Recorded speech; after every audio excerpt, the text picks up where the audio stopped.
I'm Gianni Scumaci. I'm a freelance hairstylist and the vision director for Joico internationally. Hello, Gianni. Hello. Hello. Hey, thank you so much for meeting with us. It's a pleasure. It's fantastic to be here in Sydney with you. And it's so good to see you because obviously we have worked together in London many years ago, casting probably about almost 20 years ago now, 15, It would be 20 something, years ago. yeah, it's incredible to think that. I was just thinking, looking out, how many years it had been. Yeah, so, obviously we first met when I was beauty editor at ID magazine, and I just remember getting this incredible shoot through from you, and you'd done street casting of a whole bunch of guys, and you sort of worked with them and shot them and kind of almost captured some of their stories. And what I really loved about it was that it was completely real, and you could really see the personality of each of those men that you'd shot.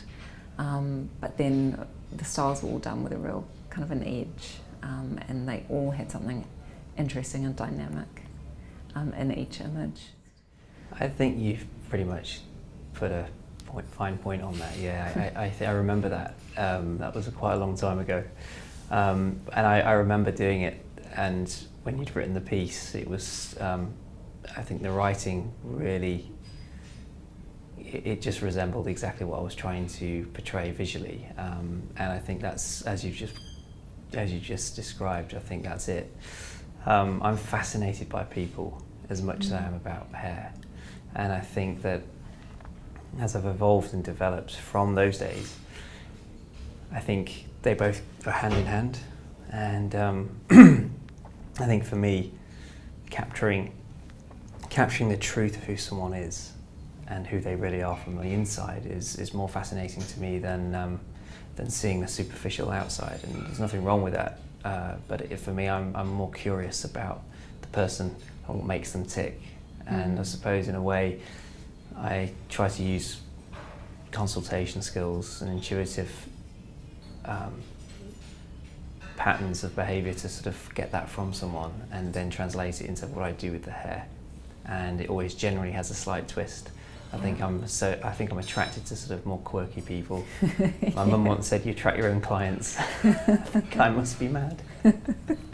Maybe could you talk us through a little bit about how you create something, and I say something because you do so many different things, from images to shows, to creating the collections for all the concepts for Joico.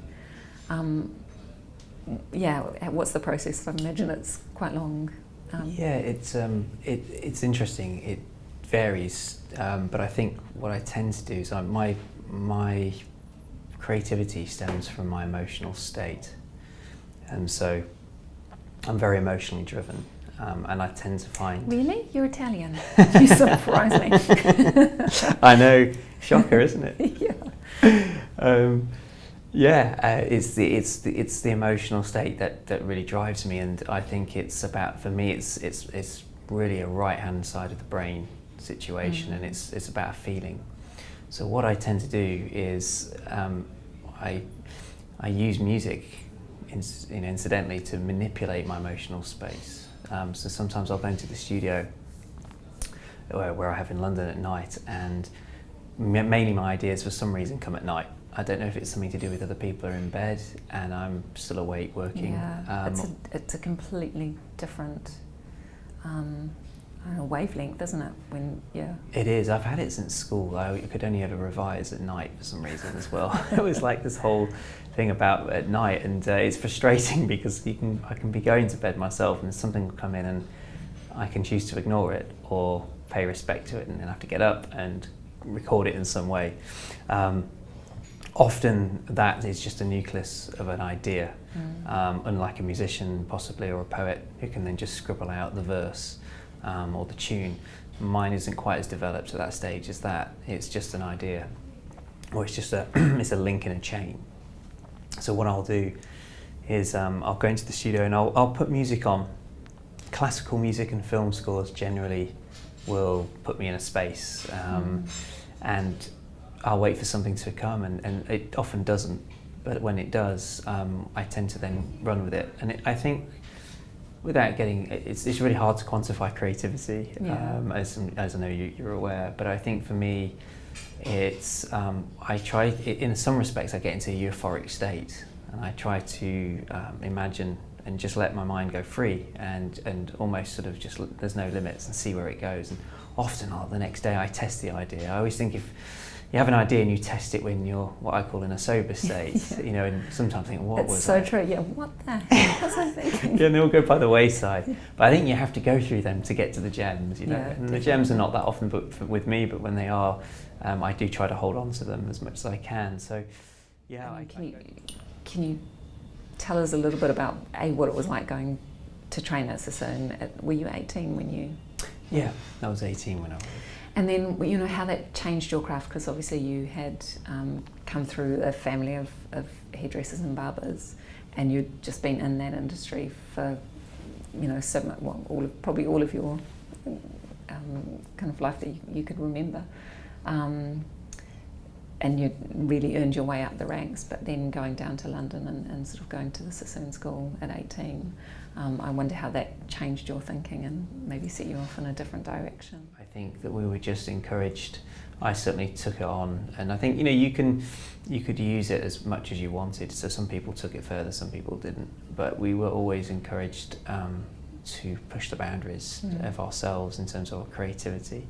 And hair is one of the greatest materials to do it with, because it's organic and it's one of the only things that grows out of the human body, and you can redo it every 2 months, 3 months, or whatever.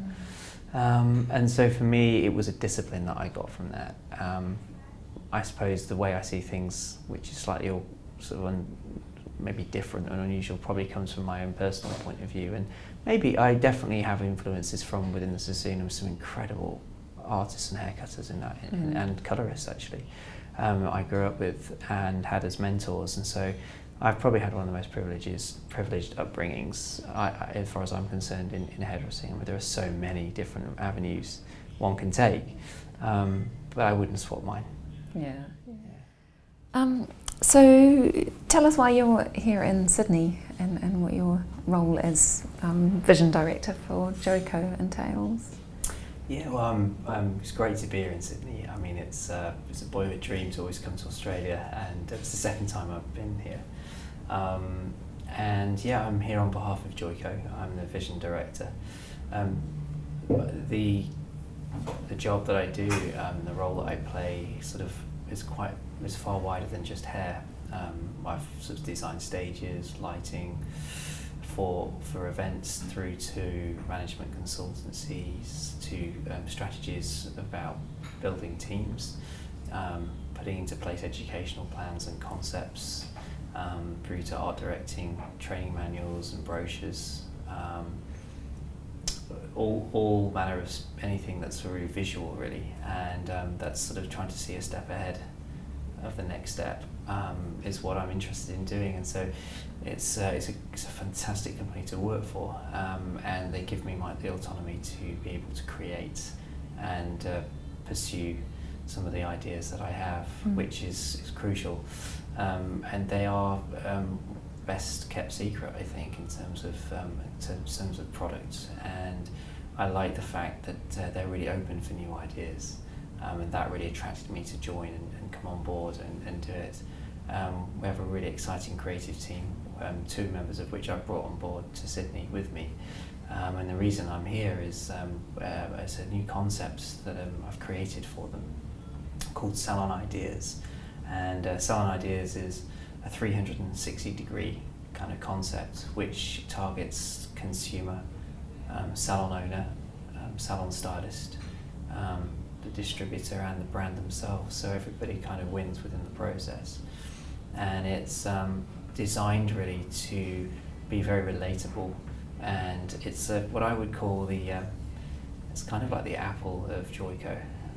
You know, in terms of it's very intuitive for a hairdresser to pick up the techniques that we've done and I've created for it, and at the same time it's something that's very relatable to a consumer who will be able to aspire to be the images that we have.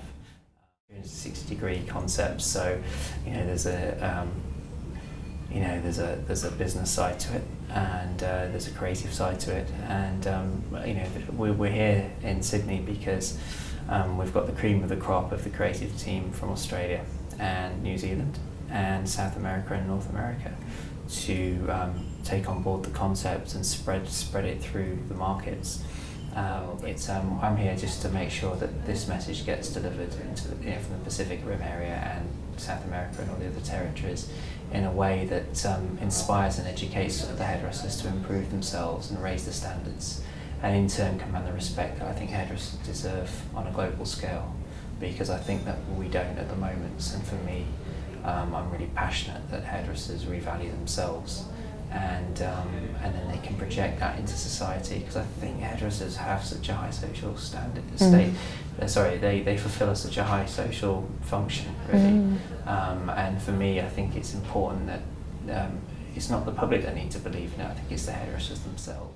It was interesting before we were talking about you have these 25 hairdressers here in Sydney that you're working with over the course of a week, and you were talking about it not being a completely prescriptive process. They're not being taught exact cuts and you have to do this like this and this like that, but that you're trying to encourage them to sort of have faith in their own creativity and their own thoughts and ideas, and hopefully to take that back and disseminate that, which I think was really fantastic. You know, the fact that you are trying to bring them on in that way.